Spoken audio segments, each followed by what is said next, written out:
Hello, everyone, and welcome to today's UDC Library webinar, Is That Even Real? Evaluating Gen AI. My name is Megan Kowalski, and I am the Outreach and Reference Librarian for the UDC Library. And I will be handling the logistics for today's event.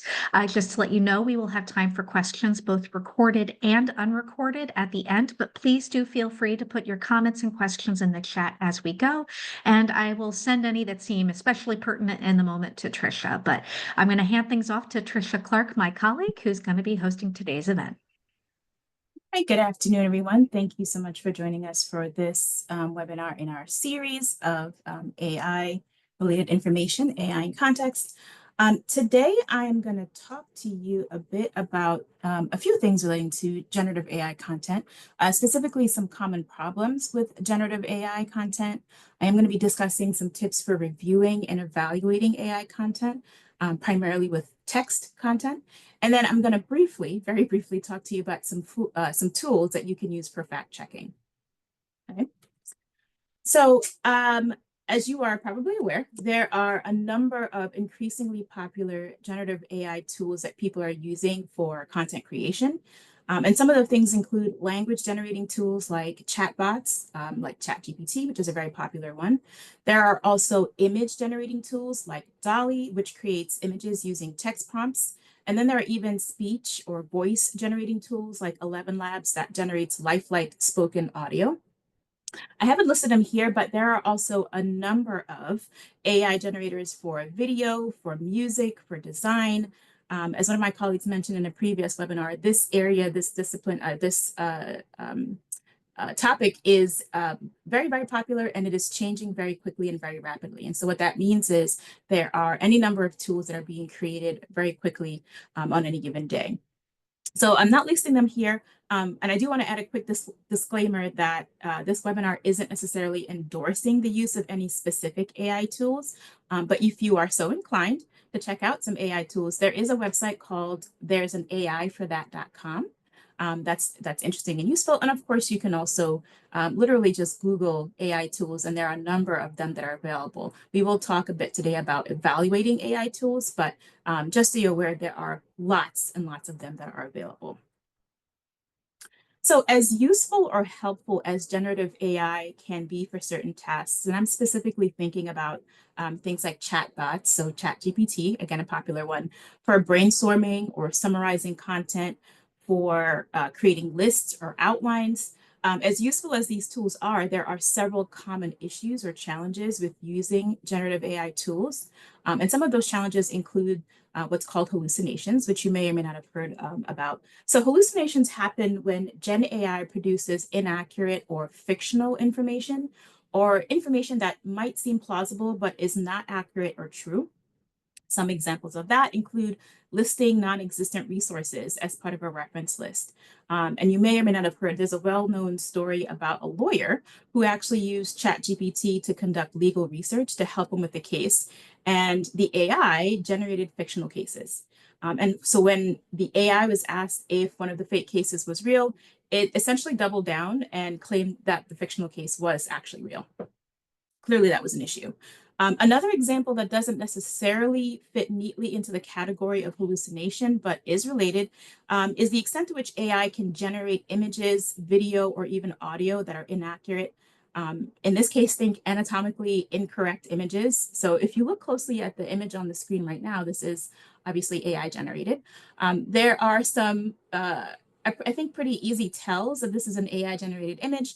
The most common one I think that's been pointed out in the last few months or so is the fact that AI has a hard time recreating fingers, right? So if you look closely at the hands of the folks in this picture, you'll notice some extra fingers or some fingers that are blurred together, right? So that is one pretty good tell. Another good tell with images in particular are things like eyes, right? So if you look closely at the eyes of the folks in this picture, they look a little bit off. Our brains are able to recognize patterns in faces, and we're also able to recognize slight inconsistencies or things that seem strange. There are also things like, ridiculously smooth skin that also are a little bit of a giveaway here. And then in this image, there's also some text, some language on the laptop that is, it looks a little garbled, right? So that gives us another clue.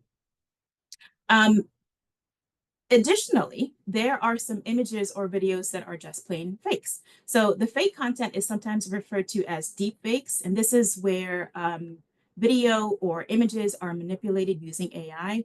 And these kinds of sources can be used to spread misinformation or disinformation. Gen AI is also capable of producing information that highlights bias. Generative AI is trained by human beings using a variety of information about and from humans. So naturally, this means that some of the biases evident in human behavior can make their way into the patterns that generative AI learns from and unfortunately ultimately reproduces, right? So bias can be especially significant and concerning when AI is deployed in the healthcare system, for instance. According to a research study done by Obermeyer et al., and I have the citation at the bottom of the screen there, there is a widely used commercial algorithm which was designed to predict which patients might need extra medical support. And unfortunately, that AI showed racial bias. So the system was meant to identify patients at risk of complications and refer them to a case management team. However, it referred fewer Black patients than white patients, even when they had similar health conditions. This, of course, had an adverse effect on the Black patients. So using generative AI content also brings up some ethical questions and concerns. And while I won't be discussing those concerns in detail today, we do have an upcoming webinar in this series that will focus on some of those ethical concerns. And so be sure to tune in for that. That will be coming later on this semester. Apart from the ethical issues associated with AI-generated images and art specifically, bias is also evident in some of the AI-generated images as well. So some image generators have been known to recreate problematic stereotypes, and some also demonstrate a lack of diversity among the subjects in the images. So these kinds of issues with Gen AI content are connected to a number of things, including insufficient data, a misinterpretation of data, as well as errors or biases in the material that the AI is trained on. So as has become evident, more and more AI tools are being developed at somewhat of a rapid rate. It might even feel overwhelming at this point, the amount of tools that are available to you for various things. Needless to say, developing comprehensive evaluation methods is an ongoing process, and that actually continues to be an area of research.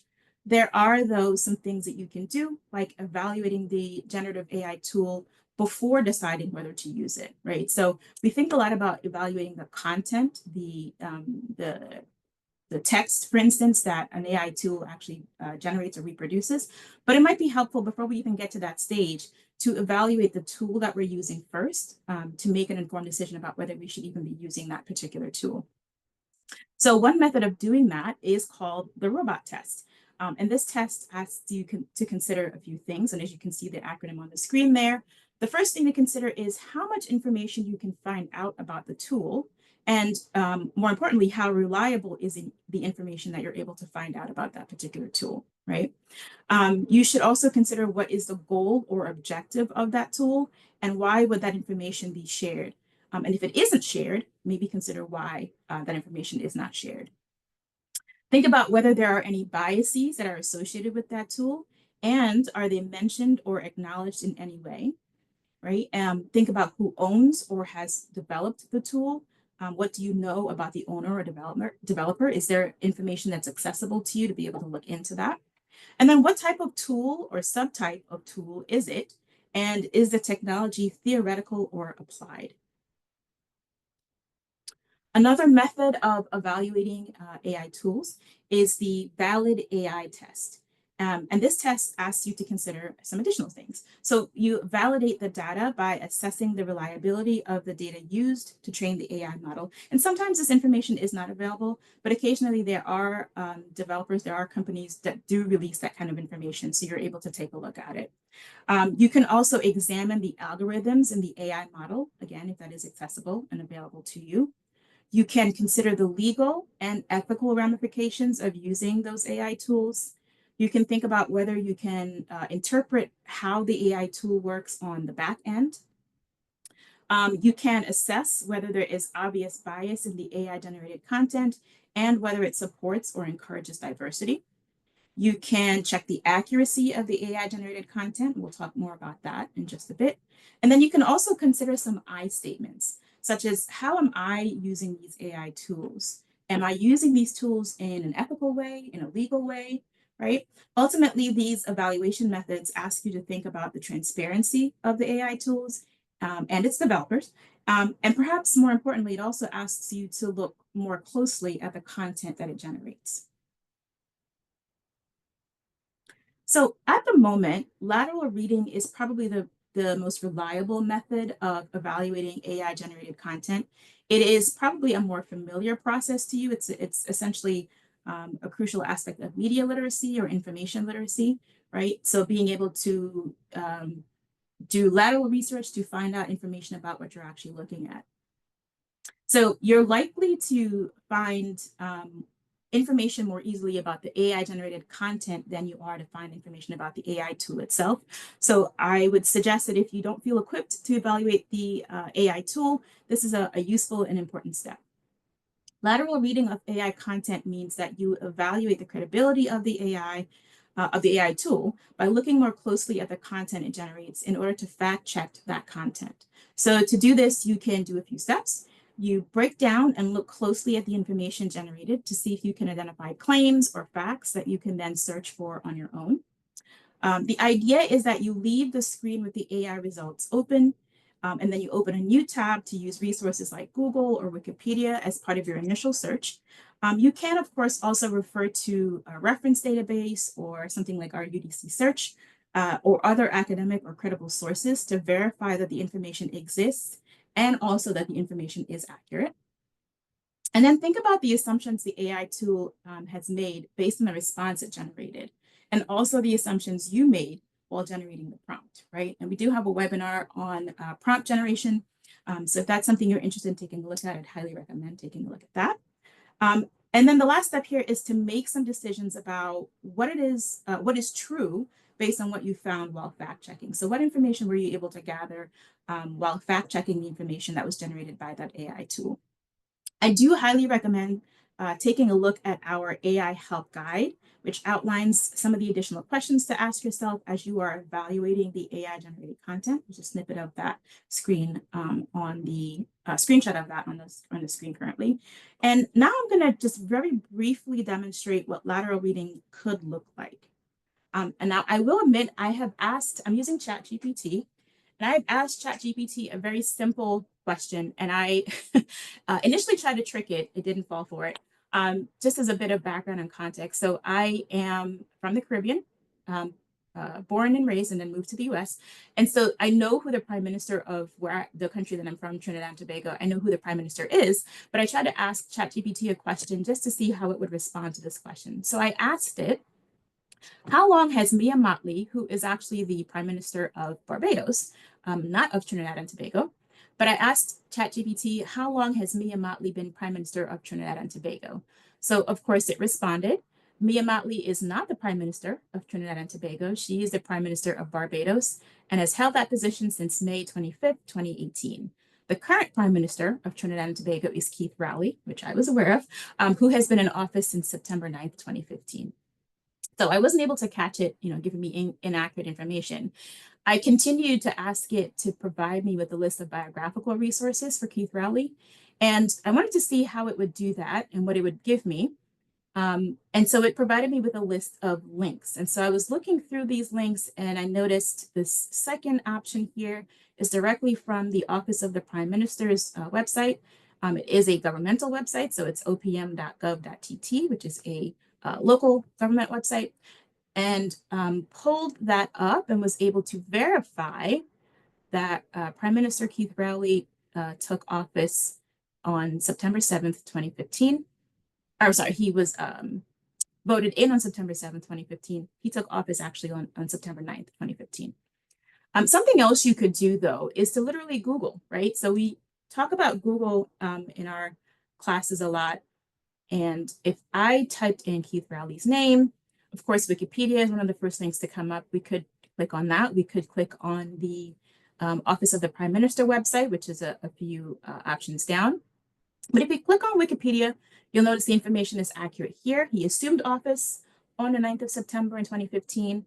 What I like to do and what I recommend that students do, students, faculty, anyone doing research, and Wikipedia is one of your options, is to scroll down and take a look at the resources, the references that are available at the bottom, right? So they do also list that same website, the Office of the Prime Minister, .gov.tt. And so the information, we can relatively assume that the information that is gathered here on the Wikipedia page is correct and is accurate. So again, a very simple example of lateral reading, but demonstrates how you can take information that has been generated by an AI tool like ChatGPT, and to verify that information is accurate, is correct, before you use that information, to pursue research. Okay, back to my PowerPoint here.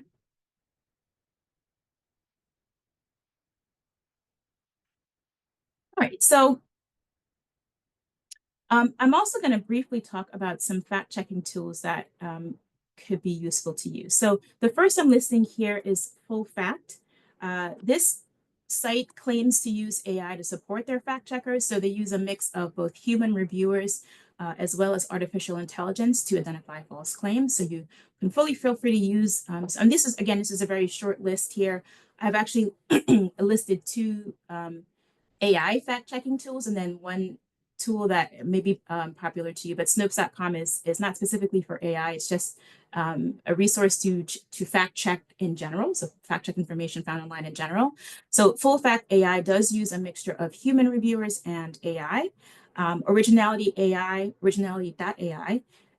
claims to have the most accurate AI-generated content detector, but this source also has a fact checker and a plagiarism checker, so you can feel free to use this to perhaps upload papers to make sure, A, whether or not the source is AI generated, and B, to see if there are issues of plagiarism in a particular paper, if that's something you're interested in. And as I mentioned, Snopes.com is a popular site. It fact checks everything from images to text, and does not, to my knowledge, does not yet use AI as part of their fact checking process. They are very transparent about their process on their website, though. So I highly recommend taking a look at any of the tools that you plan on using. Of course, taking a closer look at them, seeing how transparent they are about their processes and about who actually is behind the site. Okay. I do also want to mention here, as I'm coming to an end, just a quick shout out to Matthew Turner. He is one of our field study students who helped to contribute immensely to this research. And that is all I have for you all today. I'm going to leave it open for some questions if you have any.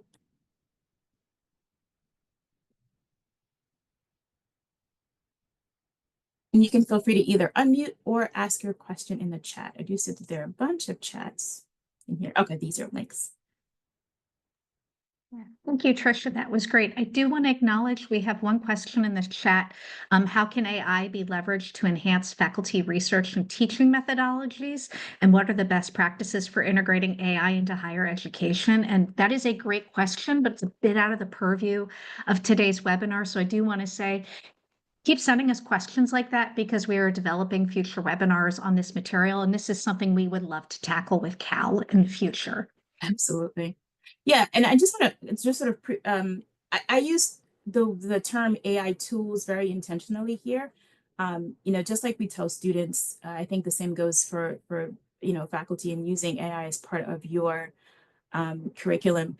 It is, and apart from personal preference and all of that stuff, I think it's really helpful to think of AI as a tool, as something that can help enhance your teaching, right? And so we are, as Megan mentioned, we are constantly looking for those kinds of questions and hoping to be able to work with Cal to develop some resources for that. And yes, there are some upcoming webinars as well. We just got another question in the chat. So there are procedures to determine if a student sent an essay which is generated with AI. That is a great question. So I think there are, one of those sites does I believe it's OpenAI, let me go back, does have the ability to upload documents to detect AI, whether it's AI generated. I've never used it. So full disclosure, I've never used the site myself. So I'm not sure how effective or accurate that is. I think if you're using Blackboard, there are ways to detect things like plagiarism, obviously, right? They're plagiarism checkers. AI checkers, I think it's a little bit more difficult to determine that, particularly for text. Yes, and my colleague in the chat is mentioning they are sometimes incorrect as often as they are correct. So it's a little bit difficult to recommend specific sites that are consistently able to help you detect whether or not a document was AI generated. And just to chime in here, in particular for English learners, their writing is often flagged by these checkers as being AI generated when often it is not. So yeah, please use those with caution, especially when we're thinking about some of the ways some of our different students approach writing and research. Absolutely. Thanks, Jacob. Yeah, and I just dropped into the chat an article from The Atlantic talking about how these checkers can be problematic simply because they are machines and they are trained on stuff that has been created by us. So they're going to flag things as being either plagiarism or as AI because that's what they're looking for, even if it's something that's very common. Some of these things are flagged, common sentences, common phrases are often flagged as plagiarism or AI simply because they are common. And so those are some things to consider. When it comes to reviewing whether or not a student has used AI in their paper, it's almost goes back to the old school tools you used to use when you thought maybe they copied it straight from a book or someone else's paper. Is you have to have a conversation with the student. Can you tell me how you developed this? What tools did you use? Because part of what we are seeing is that students often don't realize that using AI could be a form of plagiarism if you've decided that they are not allowed to use it. They simply don't know. And so sometimes it's as simple as going back and having a conversation with the student. Talk me through your process. What have you done here? Why did you write this? Why did you think that? And getting to the why behind what exists in their paper. Now, sometimes when it comes to references, it's as simple as taking that reference and straight up copying and pasting it into Google and seeing, okay, is this a legitimate journal or is this just something AI generated and the student plugged in? We have done that sort of support work at the library. Students will come up to us and say, hey, I want to find these articles. And I realize within 2 seconds they're AI generated. Simply because we at the library are constantly working with citations. But showing the students how to walk through, this is how I know this is not a real resource, while at the same time being like, okay, this one isn't a fully real resource because what they've done is they pulled this journal title, this author, and this article title and matched them into one. So these are 3 separate resources AI has decided is one resource. And so we walk the students through that. So sometimes citation checks, it is just as simple as being, does this journal exist? And if it does, is this an article within that journal? I think it's also important to encourage students, if they do happen to use AI for certain things, as part of their research project, to cite that, to mention that, to make sure that's part that's being spelled out up front. I had a conversation with a student a few days ago, and he literally asked me about, using ChatGPT to create a paper, and I was like, well, gave him some suggestions, some other suggestions, but it did not occur to him that doing that was plagiarism. So I had to explain that process as well. Well, if you use another tool or use a tool to create a paper and present it as something you've written yourself, that definitely is considered plagiarism.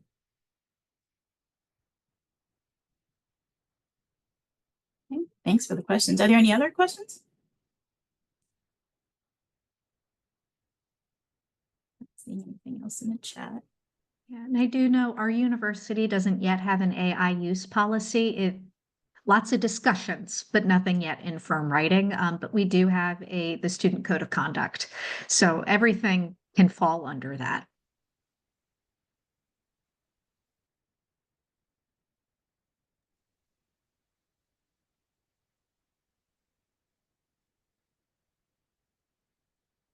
I'm not seeing any other chats come in, and I do want to give time for questions for outside of the recording. So I do want to say thank you for attending today. After I end the recording, we will have time for unrecorded questions, but this video will be posted to our YouTube page later this afternoon, and you will receive an email with a link to that, and it can be shared widely. So thank you.